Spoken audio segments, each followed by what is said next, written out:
What or who exactly is Blackbeard? What is the One Piece? And what in the world is inside this giant mysterious egg on Roger's ship? Now, these are just a couple of the 13 biggest mysteries in One Piece that are still unanswered to this day, and we're gonna break them all down and try to give you some answers. Starting with one of the most important and admittedly most creepy mystery out there, what exactly is going on with Blackbeard's special body? Now, honestly, it's a really weird question to ask, but it may just be one of the most important mysteries in all of One Piece, because after years of writing, Oda still has led us to believe that everyone could only have one single devil fruit. That was until a little fight called Marineford happened, and suddenly Blackbeard is a dual-wielding earthquake and darkness user. In other words, there is a lot going on with Blackbeard. A lot. Like, why does he just seem to switch personalities on a dime? Why do Shanks and Buggy make it very clear that he seems to never sleep? And why do the Gorosei call out just how important his lineage is when talking to Katarina Devon in chapter 1107? In a nutshell, this dude has some seriously crazy things going on inside his body, and I want to know what they are. And luckily enough, there are actually a ton of really cool theories floating around to answer exactly that. And most of these actually have to do with his Jolly Roger, because it's a 3-skull symbol. 3 actually seems to be somewhat of Teach's favorite number because he also has 3 guns and 3 beard braids as well. And this reoccurring motive of the number 3 has led many theorists to believe that Teach may have 3 different personalities: a scared and meek persona, a confident and loud persona, and a cold and calculated mastermind. Whereas some other people think that this number pattern points to him getting a 3rd devil fruit, which would be a zone type to complete his unholy trinity of Paramecia and Logia. You know, something like the mythical dog fruit model Cerberus, the 3-headed dog that protects the underworld in Greek and Roman mythology. But regardless of whether Blackbeard has 3 minds, 3 hearts, or 3 stomachs, the answer to what makes Blackbeard so special is going to completely break the world of One Piece. And yet, Blackbeard isn't even the only really mysterious character on his own crew. No, Kuan here is arguably just as, if not even more, mysterious. And the main question all of us are asking is, what on earth is he even doing in Blackbeard's crew? I mean, this former Marine Admiral loses his chance at Fleet Admiral to Akainu and up and leaves the Marines to join a pirate? And not just that, he joins the worst pirate crew in the world. Like, this seems to completely go against everything that he seems to stand for, all that nicety that we see of him. I mean, he helped Robin escape Ohara, he saved Smoker from Doflamingo, he spared Saul's life. Like, these are not exactly bad guy vibes at all, so what really is going on here? Well, one really safe bet, I think, is that he's actually a sword operative, working as an undercover government agent outside of the law, taking down the worst pirate crew from the inside, or at least leaking information. After all of the admirals together saw the devastating potential that Blackbeard had during Marineford. Like, I wouldn't be surprised at all if Sengoku stepping down and then the battle with Akainu on Punk Hazard were both just part of a really elaborate plan to get Aokiji infiltrating Blackbeard's crew. Or maybe he actually lost and he's really just taken justice into his own hands and is now going to help the Straw Hats in the 11th hour. For now, all we do know is that you can't be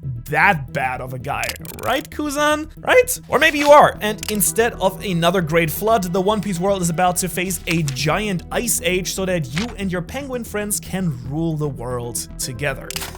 That's actually kind of a cool thought. No pun intended. Anyways, how about we take a break from the bad guys and shift to uncovering some of the secrets of the best, goodest guys. That's right, I'm gonna be talking about the king of pirates himself, Goldie Roger. And of course, he has got a couple of really big secrets left to be revealed as well. So let's start with the scariest mystery left to answer, that is, what were your motives at God Valley, Roger? Now, for those of you who aren't aware, during the Kuma flashback in chapter 1096, we learned finally a lot about the infamous God Valley incidents. For example, we learned how it started, who was there, and just how insanely big that battle ended up being. But one massive issue popped up in a lot of people's mind at this point. since the world nobles were using the island as a literal hunting ground for various races and slaves, making a game out of killing people, why in the world would Roger fight against Roxy Zebek and for the world nobles? We do seem to know for a fact that this is where Garp and Roger together defeated the Rocks pirates, but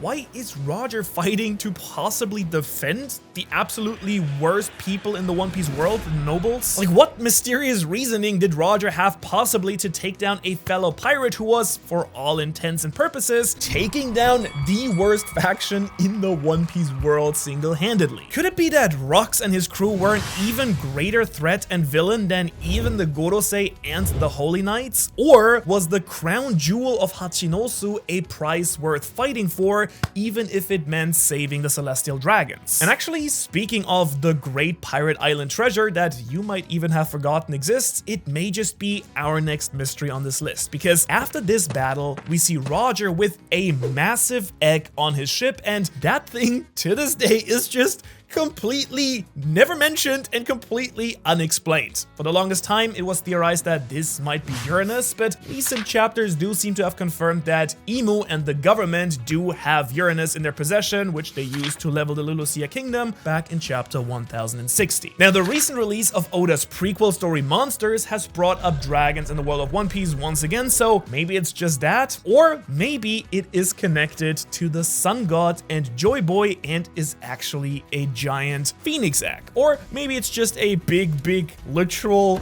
red herring. I mean, honestly, it could just be about anything, and hopefully Shanks is the one who inherited that egg so that we can finally find out what was inside it. And speaking of Shanks and very smooth transitions, can we take a moment to address just how mysterious that guy is as well? I mean, pretty much everything that this guy does is shrouded in a dark fog of questions with no answers, and whenever we get an answer, more questions. That's the entire routine. Like, why did he steal the Nika fruit? Did he actually mean to bring it to Ace instead of Luffy, and Luffy just happened to eat it? Or another great question, who was the pirate that he wanted to meet with the Gorosei about in chapter 907? And honestly, an even bigger question is, how did he meet with them in the first place? But then again, maybe the easily biggest mystery with our dear red-haired Yonko here is like, what are you doing, dude? Like, what's the big plan here? Suddenly you just decide you're going to hunt down the One Piece just after Luffy awakens Gear 5th? Why did you save Luffy and everyone on Wano preaching about the next generation and then immediately take down Captain Kidd, one of the strongest pirates that they have from that generation? And why do you seem to just be orchestrating everything that happens in the world kind of from the shadows? And also, why do you have the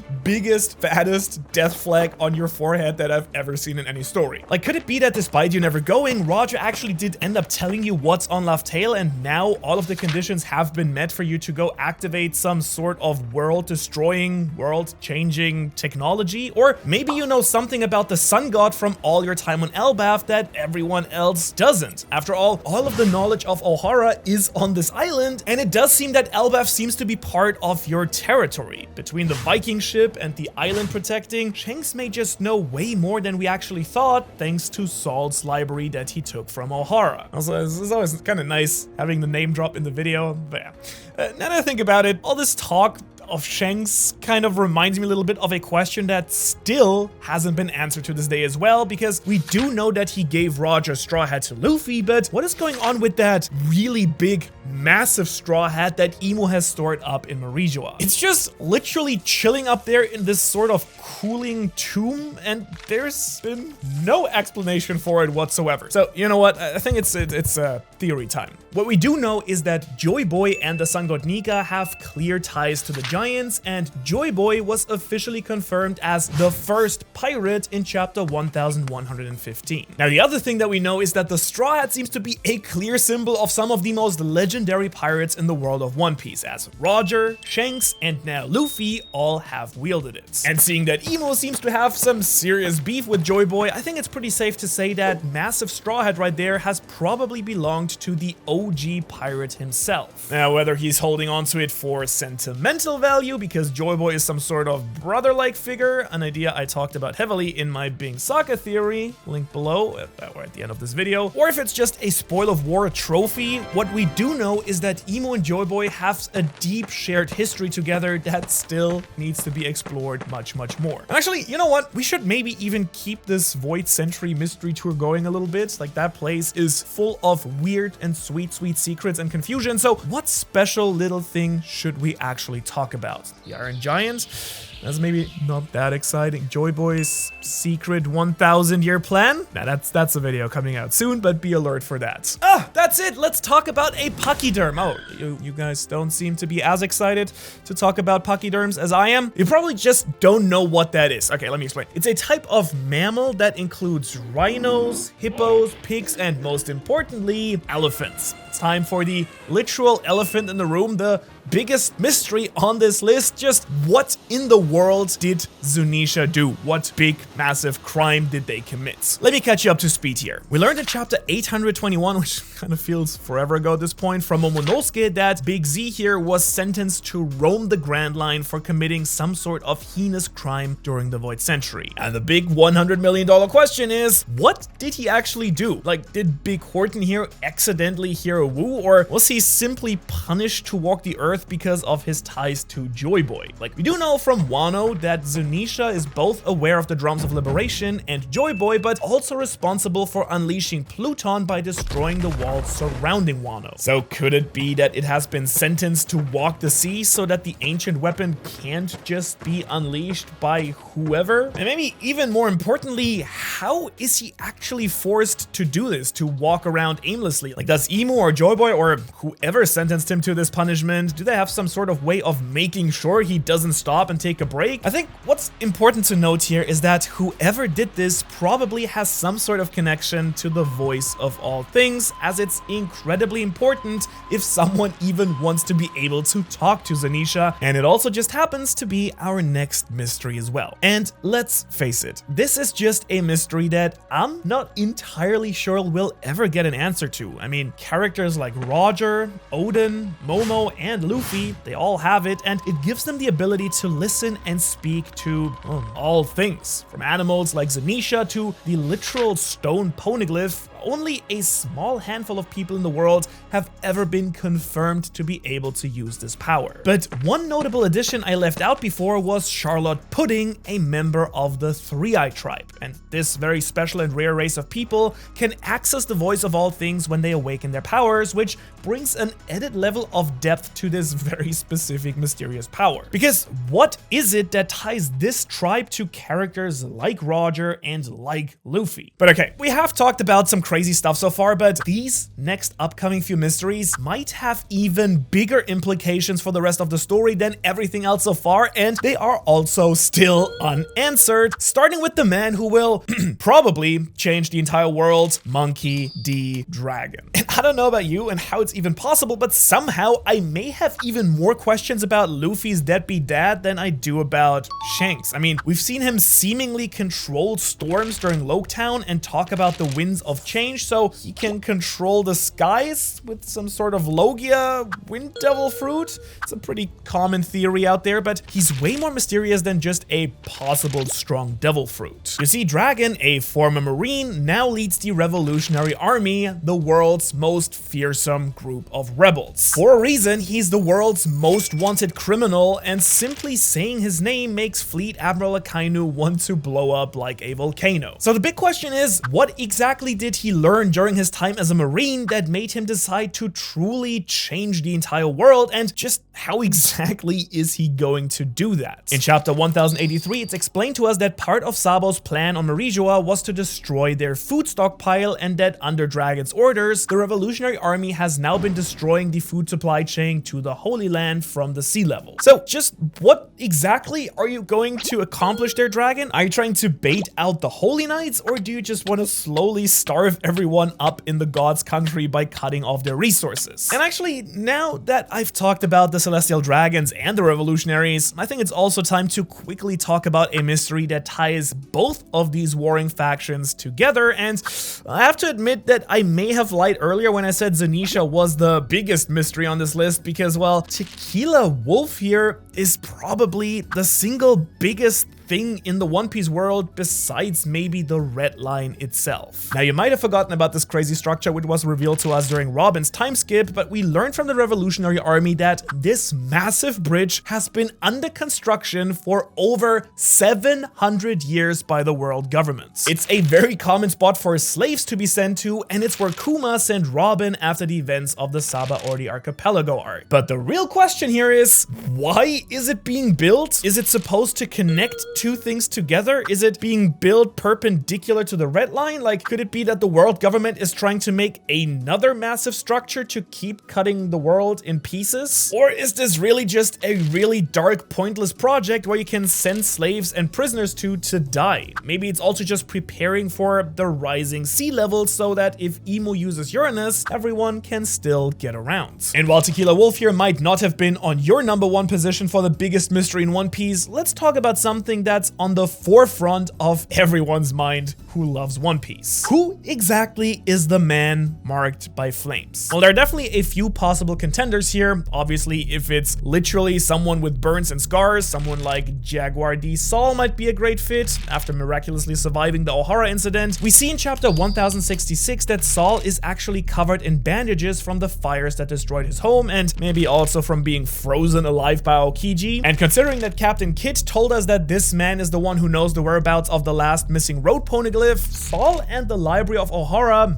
may just be the answer to this question. But then, as we learned in chapter 1081, it may just not be that simple. For one, the Blackbeard pirates confirmed that apparently the man marked by flames sails in an all-black ship and a vortex consumes anyone who tries to come near it, so the next best bet could be Monkey D. Dragon. After all, his ship, the Wind Grandma, is an incredibly dark boat, and as I previously mentioned, his possible wind/storm devil fruit would let him create a whirlpool, I guess. But then on the other hand, there's also always Team Scopper Gaban, aka the third in command of the Roger Pirates. And honestly, it would probably be a pretty cool way to reintroduce this legendary warrior as the final protector of the road poneglyph to Love Tale. Like, who knows, maybe he even still has that egg that we mentioned earlier and it hatched into a whirlpool monster, or he just sails around with a bunch of fishmen who swim around really fast in a circle to make whirlpools. Literally nothing is known about this dude, so really the sky is the limit. But since we are now talking about the secret to finding the One Piece, I think it's time to bring up One Piece's most legendary mystery, the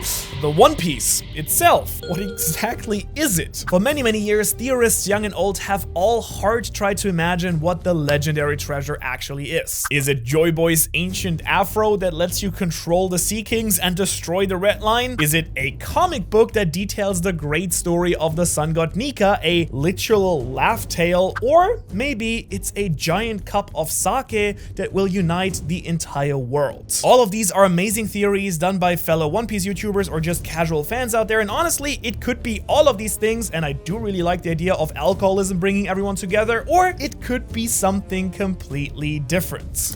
Oh, me? You want to know me? What I think? Okay, well, me personally, I think that the One Piece is... Nah, I'm just kidding. I'm not gonna bleep that out. I personally think that the One Piece is probably gonna be something related to ancient technology, something that only someone who has consumed the Nika fruit can actually use, which is why Roger couldn't do anything about it. You need basically the Joy Boy reborn to activate whatever it is in order to actually, you know, change the world, deflood it, bring everyone together, whatever it may be. I think it's technology, ancient technology. The heck, who knows? It could also just be an object that Oda has hinted about for many years. You see, in the special 10-year anniversary book titled 10th Treasures, Oda left a very crucial message that left fans and theorists banging their head against the wall for, well, pretty much over, what is it, 17 years now? That's because Oda mentioned that a pirate with an eye patch will appear in the final phase of One Piece, and that he specifically never drawn a character with one because so many people have preconceptions about pirates who have an eye patch. Which I guess is just a fancy way of saying that the pirate who will have the first eye patch in One Piece is gonna dramatically shake up all the seas. Could that be Rox D. Zebek, the worst villain and the man who committed the greatest taboos in the world? I I mean, his design is still shrouded in mystery, or maybe it's the very first pirate to ever set sails. Maybe he's still alive, Joy Boy. I mean, we have yet to get his full design as well, or maybe it will be Luffy and he's gonna somehow lose an eye during his final battle with Blackbeard and get the signature eye patch, becoming the truest form of any pirate alive. And I do wonder if he gets the eye patch, he could also lose a leg and then get a pet parrot as well. That would be something else, I guess. In other words, there are really just so many awesome mysteries still left unanswered in One Piece, and if you want to really delve deep beneath the dark and mysterious seas of the One Piece lore, check out this insane 1 hour plus long video where we dive down the One Piece lore iceberg, which, I mean, I'm warning you, you might just get out of there with more questions than answers. Otherwise, I think the Bing Sake video I talked about earlier, it's also here if you're interested. And otherwise, I hope to see you in the next one. Stay tuned for that Joy Boy 1000 Year Plan video as well. Bye.